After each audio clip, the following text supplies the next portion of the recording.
The grand ballroom of a historic Washington, D.C. hotel radiated elegance, its golden chandeliers casting a soft glow over the distinguished crowd. The event was meticulously planned, a charity gala dedicated to supporting vulnerable children, an initiative Melania Trump had championed for years.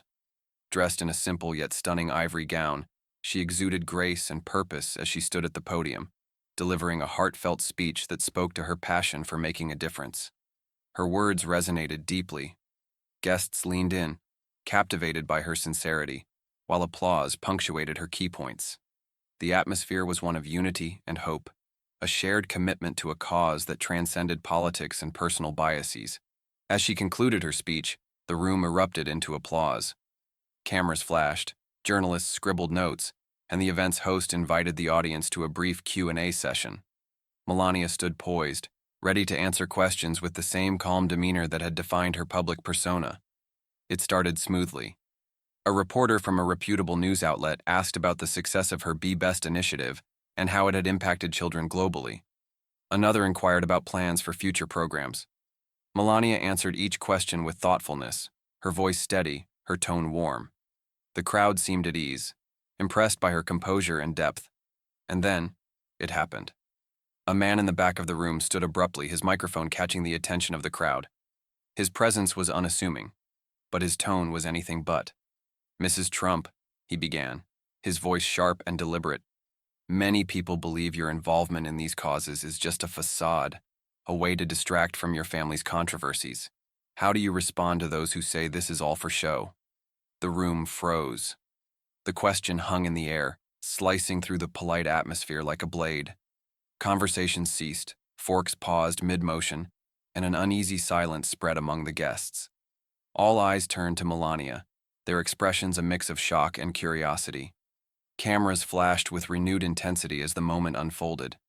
The reporter's words had been harsh, cutting to the core of her credibility and questioning the authenticity of her efforts. Even the most seasoned journalists in the room seemed taken aback by his boldness. Melania didn't flinch. She stood still, her expression serene yet unreadable. Her hands rested lightly on the podium, and for a moment, she simply looked at the reporter. The room braced for her response, some expecting a defensive retort, others anticipating silence. The tension was palpable, the air thick with suspense. And then, she spoke. Her voice was calm, measured, and carried a strength that instantly silenced the room. "If you truly want to understand me," she said, her words deliberate and clear, "let me share something with you." The crowd held its collective breath.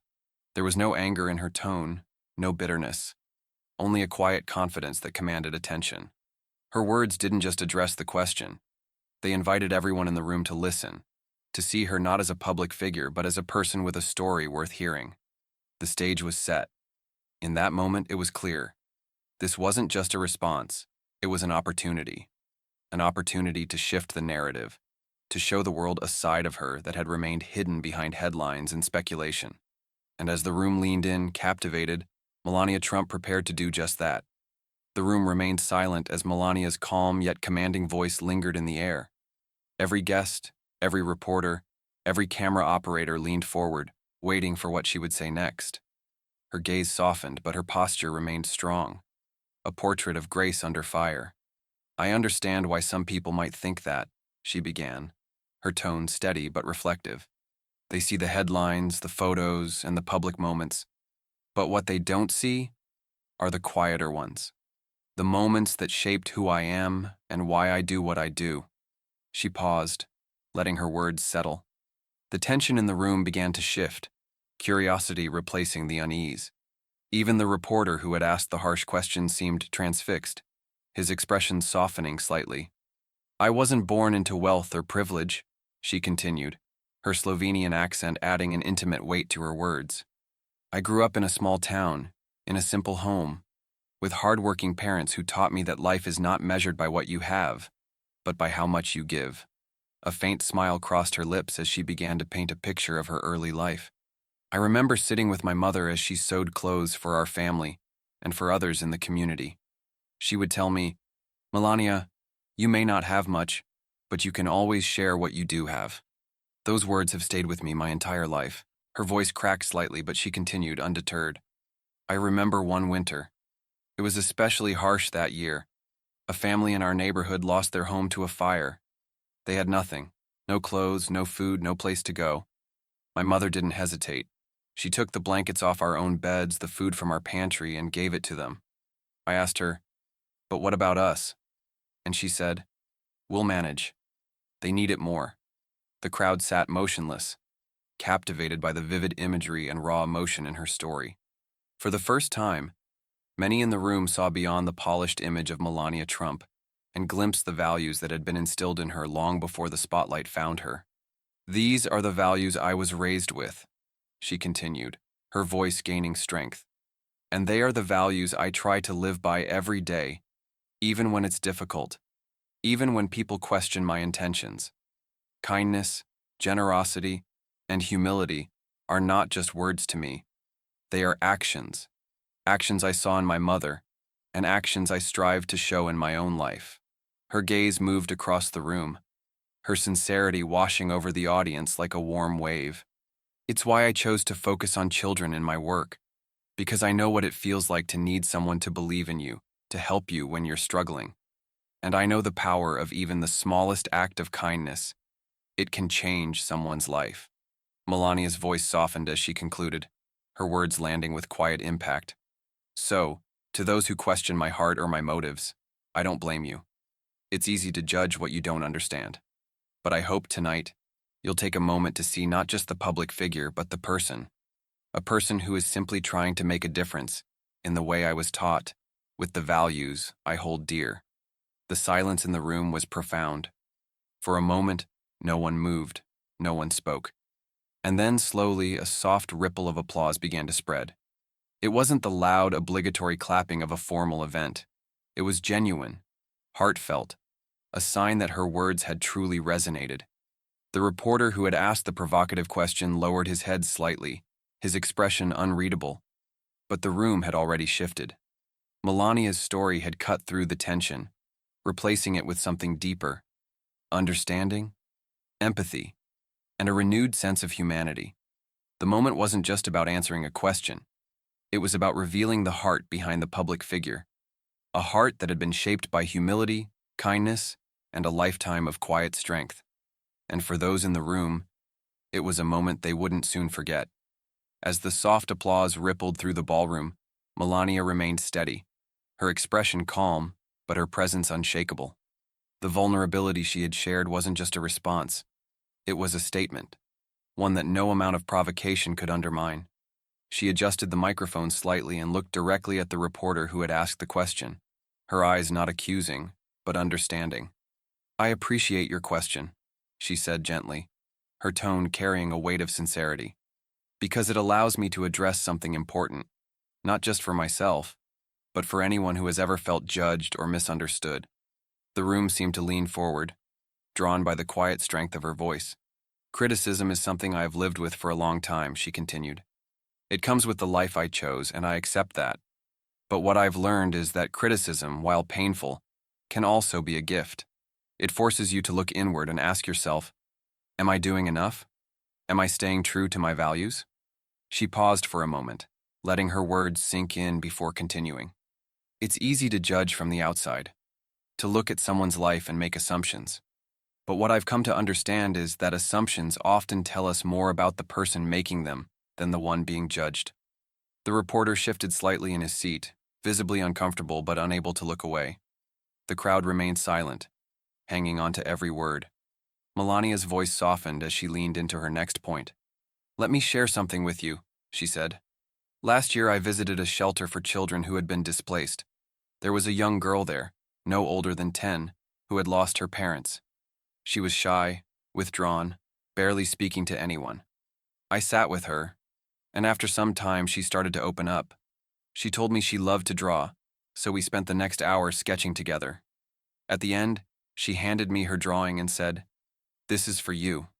Thank you for seeing me." Her voice trembled slightly and her eyes glistened with unshed tears as she continued. That moment reminded me why I do what I do. It's not for recognition or applause.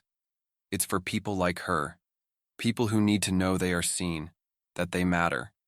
And I believe we all have the power to give that to someone, no matter who we are or where we come from. Melania's gaze swept across the room, her words resonating with a depth that could be felt by everyone. So when someone questions my motives or my heart, I don't feel anger. I feel sadness, because I know how much good we could do in this world if we stopped questioning each other and started supporting each other instead. The reporter, visibly moved, raised his hand slightly, as if to respond, but Melania held up a hand, her tone now one of quiet insistence. "This isn't about me," she said. "It's about all of us. It's about choosing to see the good in people, even when it's easier to doubt. It's about turning criticism into action and judgment into understanding." The room was completely still, the air thick with emotion. For the first time that evening, the tension had transformed into something else entirely, an unspoken agreement that her words carried undeniable truth. "Kindness," she concluded, her voice firm yet gentle, "isn't about being perfect. It's about being present. It's about showing up for others even when it's hard. And it's about choosing every day to make this world a little better, not for ourselves, but for those who need us most." As she stepped back slightly from the podium, the applause began again. This time it was louder, fuller, and filled with a profound sense of respect. The reporter lowered his gaze, his earlier bravado replaced with quiet contemplation. Melania hadn't just answered his question. She had turned it into a lesson that left no room for doubt. And in that moment, the narrative wasn't about an ambush or a challenge. It was about humanity, and how even the hardest questions could lead to the most meaningful answers. As Melania stepped back slightly from the podium, the applause swelled, louder and more heartfelt than before.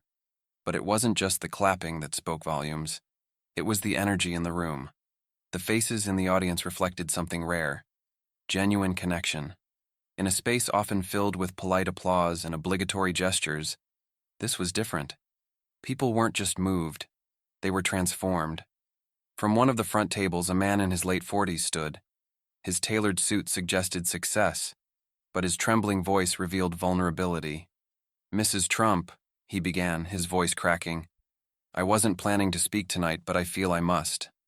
The room turned its attention to him, the applause fading into a reverent silence. "My daughter," he continued, "was one of the children you visited in the hospital last year. She was undergoing chemotherapy at the time, and I can tell you, she was terrified.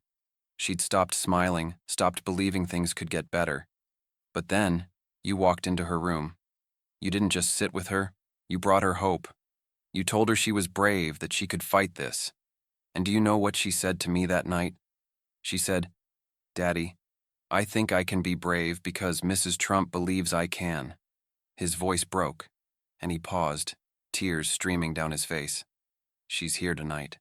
She's in remission, and she still talks about you." A collective gasp rippled through the room, followed by soft murmurs of emotion. All eyes turned toward the table where a young girl sat, her short hair just beginning to grow back, a shy smile on her face. The room erupted into applause again, this time directed toward the girl, who blushed and waved timidly. Melania's eyes shimmered with tears as she stepped down from the podium and approached the family. She knelt beside the girl, taking her hands gently in hers. The cameras flashed furiously, but this moment wasn't for them. It was for the little girl who had found her courage, and for the mother whose kindness had given it to her. "You are brave," Melania said softly, her voice thick with emotion, "and I'm so proud of you." Then, another voice rose, this time from the back of the room. "She helped us too." A woman. The room was silent again, the weight of the moment settling over everyone, and said, standing with her young son beside her, "When our school lost its funding for art programs, Mrs. Trump's foundation stepped in. My son, who dreams of being an artist one day, is still able to paint because of her." The floodgates opened. One by one, people began standing, sharing their stories of how Melania's initiatives had impacted their lives. A teacher spoke about classroom supplies she had received. A single mother shared how her children had benefited from a scholarship program. Each story was filled with gratitude, painting a vivid picture of a woman who had quietly but profoundly touched countless lives. Even the reporters, who had come with their notebooks and cameras prepared for sound bites, found themselves moved. One journalist near the back wiped away tears, his notepad forgotten on the table. The reporter who had initially posed the critical question sat motionless, his expression shifting from defensiveness to quiet reflection. He watched as the room transformed from one of doubt to one of celebration, his earlier accusations drowned out by the overwhelming wave of gratitude and admiration. Melania, now back at the podium, raised her hand for silence. The room stilled immediately, the energy charged with anticipation. "Tonight," she said, her voice steady but filled with emotion, "you have reminded me why this work matters. It's not about me. It's about the children, the families, the futures we can help shape. And it's about all of you, each of you, who chooses to believe in the power of kindness." Her words hung in the air, the weight of their meaning undeniable. The crowd, now fully united, burst into applause once again. But this time, it wasn't just for Melania. It was for the shared humanity that had filled the room, turning a moment of division into one of connection. The night was far from over, but it was already unforgettable. The ballroom wasn't just a venue anymore. It was a testament to the power of compassion and the ripple effect of one poised, heartfelt response. The room was no longer a gathering of strangers. It felt like a collective heartbeat, united in a shared sense of humanity. As the applause settled once more, Melania Trump stood at the podium, her expression calm but deeply moved. The stories shared by the guests, the emotions that filled the room, had shifted the narrative entirely. What had started as a challenge to her authenticity had transformed into a night of revelation, connection, and undeniable truth.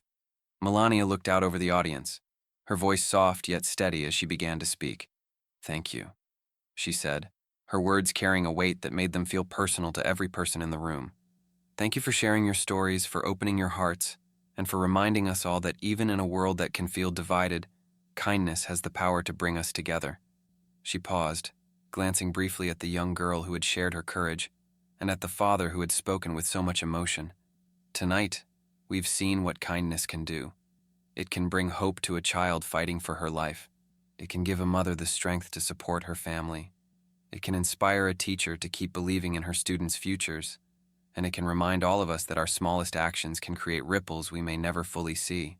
Her gaze shifted to the reporter who had asked the difficult question, and her tone softened even further. "To the man who asked me about my intentions earlier," she said, her voice free of bitterness or defensiveness, "I want to thank you. Your question gave me the chance to share my story and to hear the stories of so many others tonight. You reminded me of something important, that even when we are misunderstood, we have the power to respond with grace. And in doing so, we create space for understanding." The reporter, now visibly emotional, nodded slightly. His earlier posture of challenge had been replaced with one of quiet reflection, and his expression conveyed something deeper, a recognition of the humanity he had initially failed to see. Melania continued, her voice growing stronger as she addressed the entire room. "I want to leave you with this thought. Kindness isn't about grand gestures or perfect moments. It's about showing up even when it's hard. It's about choosing to care, even when it feels like the world isn't watching. And it's about believing that each of us, no matter who we are, has the power to make a difference." The audience was silent, captivated by her words. "Tonight, I ask you to take this energy with you," she said, her voice carrying a hopeful urgency. "Take it to your families, your communities, your workplaces. Be the person who lifts others up, who sees the good, and who chooses to act with compassion. The world needs more of that. The world needs more of you." She stepped back slightly, her final words ringing out with quiet power. "Together, we can create a ripple effect of kindness that touches lives far beyond this room. Let's not wait. Let's start today." The room erupted into applause, the standing ovation lasting longer than any moment before. Tears were visible on the faces of many in the crowd, and even the most skeptical attendees seemed moved beyond words. People turned to each other, shaking hands, exchanging smiles, and vowing to carry the message forward. As the event came to a close, guests lined up to thank Melania personally, their words filled with gratitude and admiration. The young girl and her father were among the last to approach her. The girl handed Melania another drawing, a simple but heartfelt picture of the two of them standing together. "You inspire me," she whispered. Melania knelt down, holding the drawing close. No, she said softly. You inspire me. Never forget how strong you are. This story reminds us that kindness has the power to transform even the most challenging situations into moments of connection and growth. What small act of kindness can you do today? Whether it's helping someone in need, offering a kind word, or simply choosing to see the good in others, your actions can create a ripple effect that changes lives. Share this story with someone who needs inspiration, and let's start a movement of kindness, together. Remember, it doesn't take much to make a difference. Start small, act big, and watch the ripples spread. Let's choose kindness, today and every day.